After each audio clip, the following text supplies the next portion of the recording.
Fala pessoal, tudo bem? A gente está aqui indo para uma diligência. A gente chegou um pouquinho antes e eu queria mostrar para vocês um pouco das ferramentas que a gente utiliza. É claro que a gente não utiliza todas, porque são muitas, né? Mas eu queria mostrar um pouquinho, vem aqui para mostrar para vocês. Então, normalmente nas inspeções a gente precisa ter um ferramentário muito extenso, né? Para quê? Para poder diagnosticar e realmente chegar na solução daquele problema, tá? Então a gente utiliza basicamente essas ferramentas, tá?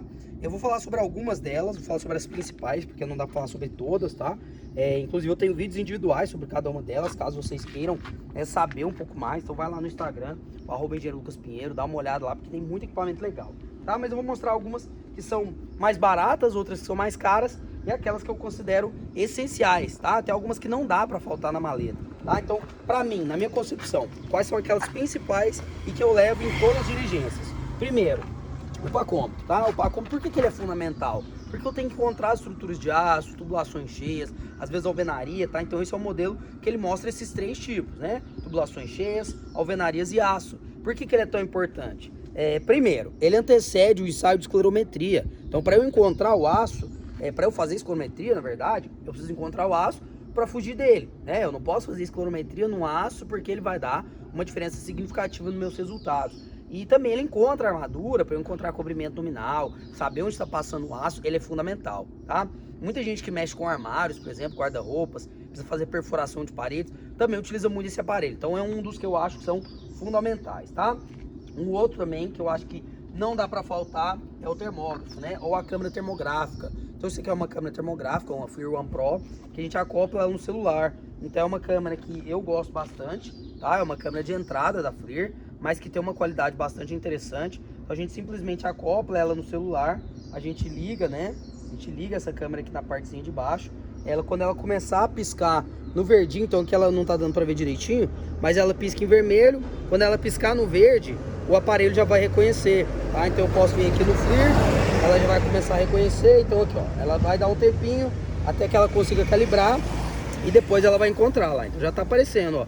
Já está aparecendo o porta-malas do carro, a gente já está conseguindo fazer as imagens térmicas. Então essa é uma das ferramentas que não dá para faltar. Essa aqui, eu sempre falo para meus alunos que é a primeira ferramenta que tem que comprar. É uma ferramenta cara?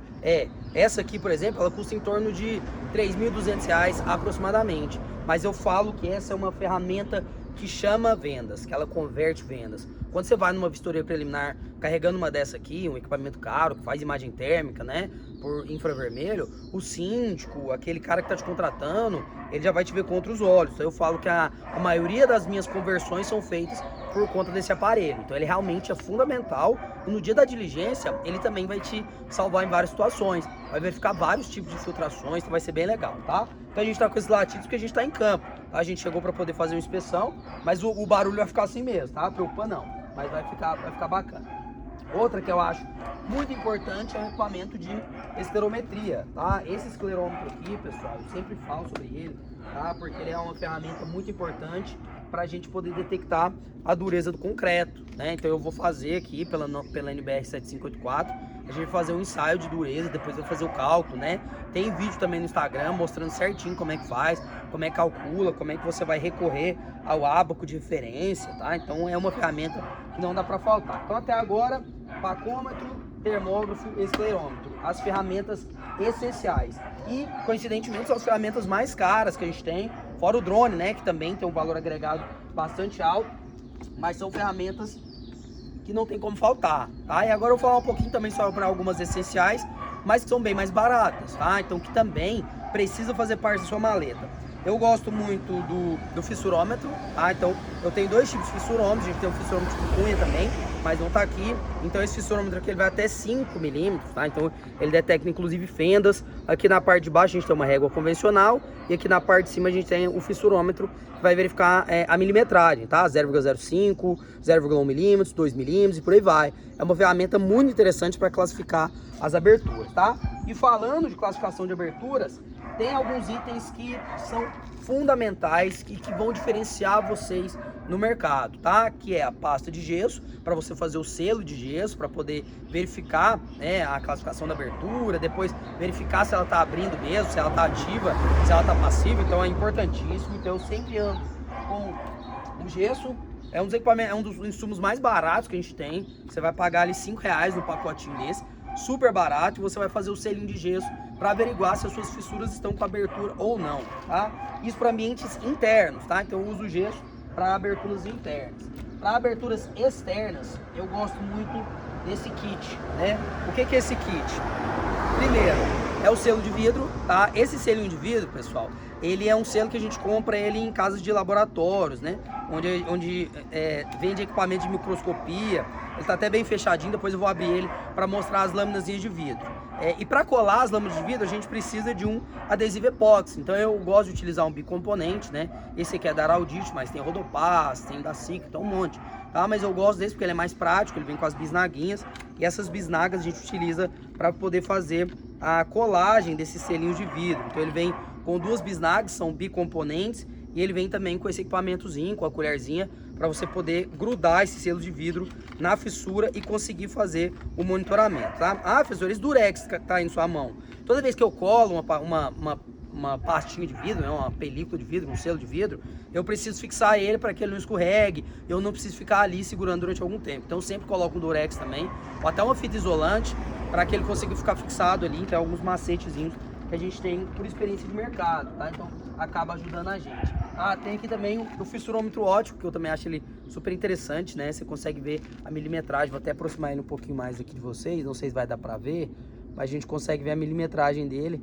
Eu também acho ele super legal para poder monitorar, inspecionar fissuras bem pequenininhas, tá? Então ele é bastante legal também, tá? Eu vou abrir aqui a caixinha de selo de vidro para poder mostrar para vocês. Esse aqui o estagiário amarrou com gosto, né? Mas vamos lá, olha aqui, ó. Então, a caixinha de fibra, a caixinha de selo de vidro, é uma caixinha super barata.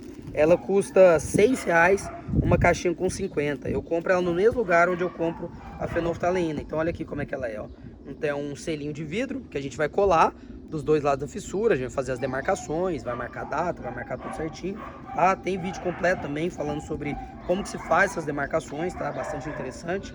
Mas é um insumo muito barato que vai te ajudar a monitorar as fissuras e te trazer soluções bem mais apropriadas, tá? E no mesmo laboratório que eu comprei essas películas de vidro, a gente compra, claro, as fenolftaleínas, né? Então a gente tem a solução de fenolftalina, né? Como eu já ensinei para vocês, a fenolftalina tem que ser em solução 1%. Ela vem fenolftalina, álcool etílico e água destilada. Essa aqui já vem pronta, tá? Então, se você comprar a fenolftalina em pó, você tem que colocar 1 grama do pó, 50 gramas de álcool destilado, né, o 96 ou 99, deu a 99, e água destilada, tá? 50 gramas de água destilada também, e você coloca no borrifador. Essa solução já vem pronta, então ela é muito mais fácil. Você coloca ela no borrifador e realiza o ensaio de carbonatação dos elementos de concreto. Então, fundamental que você tenha também, tá? Uma outra que eu nunca deixo faltar é o paquímetro. Então, o paquímetro, pessoal, é um equipamento onde eu vou verificar a perda de seção da armadura, né? Eu vou verificar se aquela armadura ela tá perdendo seção, se ela oxidou, se ela tá em processo de enferrujamento, tá? Esse aqui é um digitalzinho, mas tem uns mais baratos. Esse aqui custa em torno de R$150 aproximadamente. Não é uma ferramenta cara, tá? E a fenolftalina, eu esqueci de falar o preço dela, mas aqueles 500 ml ali custam em torno de R$25 aproximadamente. É difícil de encontrar, normalmente você tem que comprar na internet. Aqui em Goiânia eu só sei de um lugar que vende ela, tá? Então ela é realmente mais chatinha de poder encontrar, tá? A gente tem também o Yamalux, que é um dos meus insumos que eu mais utilizo, tá? Esse aqui é de 5 litros, mas a gente já tá quase acabando, porque a gente realmente tem muitas inspeções. Ele sempre tem que vir acompanhada da lanterninha de luz negra, porque você só consegue detectar o traçamento químico com a lanterna de luz negra. Então você tem que sempre andar em conjunto. Yamalux mais lanterna de luz negra. Essa é pequenininha, né? 21 LEDs, mas tem as mais grandonas também, que são bem mais caras. Esse Yamalux aqui, ó, eu comprei ele da Yamatec, 5 litros na época com frete, custou pra mim R$477. Mas você acha que é caro, mas não é. Por quê? Porque, por exemplo, eu sempre deixo algumas soluções aqui, ó. E, por exemplo, isso aqui já é uma solução de Yamalux. Tem água, mais Yamalux aqui dentro. Eu já deixo soluções prontas para me não perder muito tempo no momento da diligência, né? Então eu vou gastar 1 ml para cada litro. Então aqui eu tenho 1,5 ml do Yamalux. Então, partindo do pressuposto que aquele galão tem 5 litros, eu vou usar muito tempo, né? Ali a gente usa muito, porque a gente realmente tem muitas inspeções, né? Mas eu já gosto de deixar eles prontinhos, tá? Então esses são os mais básicos. Tem o martelo ABS também, que eu gosto bastante, né? Um martelo para poder fazer ensaio de percussão. É um martelo que realmente eu gosto muito dele, tá? É um martelo que ele consegue investigar som-cabos em revestimentos cerâmicos e também revestimentos argamassados, tá? Você consegue notar o som mais oco, né? Menos agudo no caso de revestimento argamassado e mais agudo no caso de revestimento cerâmico. Então aquele revestimento cerâmico que apresenta cavidade, né? Falha de execução, falha de projeto, alguma dessas falhas que apresenta descolamento, revestimento, ele vai ter um som mais agudo, tá? Também tem um vídeo falando só sobre esse equipamento, tá? Então dá uma maratonada lá no Instagram, porque tá bem legal, tá?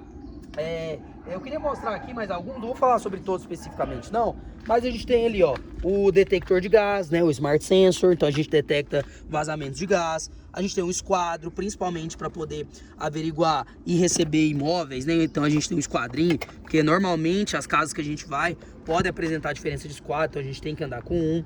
A picola para poder fazer quebras, né? Então, por exemplo, para poder investigar profundidade de carbonatação, interessantíssimo que você tem a picola, ela te ajuda muito, tanto que a nossa já está bem desgastada, apesar de ser muito robusta, porque a gente tem um bom trabalho de demolição de concreto, né? A gente tem também capacete, lógico, os EPIs, né? O meu, do nosso engenheiro, os GIS, muito importante para fazer as demarcações, pilhas, sempre pilhas reservas para utilizar no pacômetro. A gente também tem pilhas menores para utilizar na lanterna UV, o termómetro que eu já mostrei, outro nível. A gente tem a escova de aço para poder escovar as armaduras, para poder averiguar perda de seção com paquímetro, né? A gente tem os óculos de proteção também.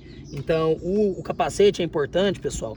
A gente faz muita inspeção em indústria, então eles têm exigência de óculos, eles têm exigência do capacete com o equipamento de segurança, né? Com a regulagem interessante. Então o capacete ele tem que ser nesse molde, tá? O EPI também, só dar uma mostradinha na botina, porque a botina também tem que ser o EPI, tá? Então a botina ela tem que ter o CA também. Então quando você vai fazer algumas inspeções, principalmente em obra, você tem que utilizar os equipamentos certos. Então ela tem que ter o CA, porque senão o técnico de segurança não libera a entrada, não libera o serviço. Então é importantíssimo que você tenha isso também, tá? É claro que a gente tem também bola de gude, né? Bolinha de gude para verificar a queda, principalmente recebimento, né, de móveis.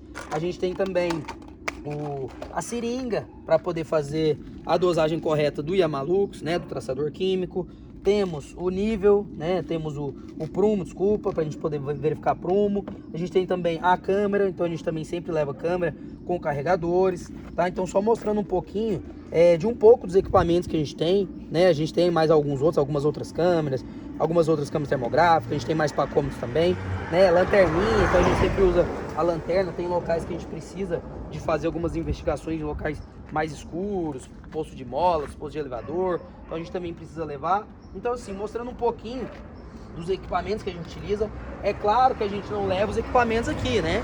Aqui eu coloquei distribuí-lo no porta-mala para poder mostrar para vocês. Mas a gente utiliza sempre uma maletinha. Gosto de moto, então a gente sempre leva ele dentro da maleta. Inclusive tem alguns outros equipamentos aqui, né? Multímetro, tem algumas outras coisas aqui mais soltas, mas ali é o básico que a gente utiliza.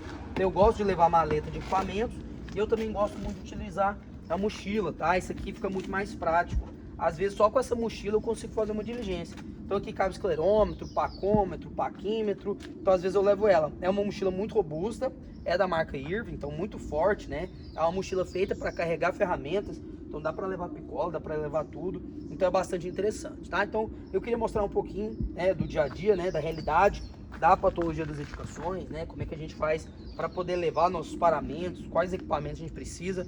Então eu sei que é um vídeo que normalmente ninguém faz, então eu queria trazer um diferencial para vocês, tá, pessoal? Então não precisa ter todos os equipamentos, mas aqueles que eu falei que são os essenciais, é interessante que vocês tenham, tá bom? Então é claro que você não vai gastar essa fortuna inicialmente. Você vai começar ali com vistoria de recebimento, vistoria cautelar, onde você usa muito menos equipamentos, né? E depois, quando você começar a fazer lá os inspeção, lá os periciais, que você tem que diagnosticar mesmo e chegar na raiz do problema, aí você começa a pegar um pouco mais de equipamento, comprar devagarzinho e montando sua maletinha, né? Eu mesmo demorei um tempinho para poder ter muitos equipamentos assim, tá? Tem alguns outros também que a gente não mostrou, tem algumas outras diligências, né?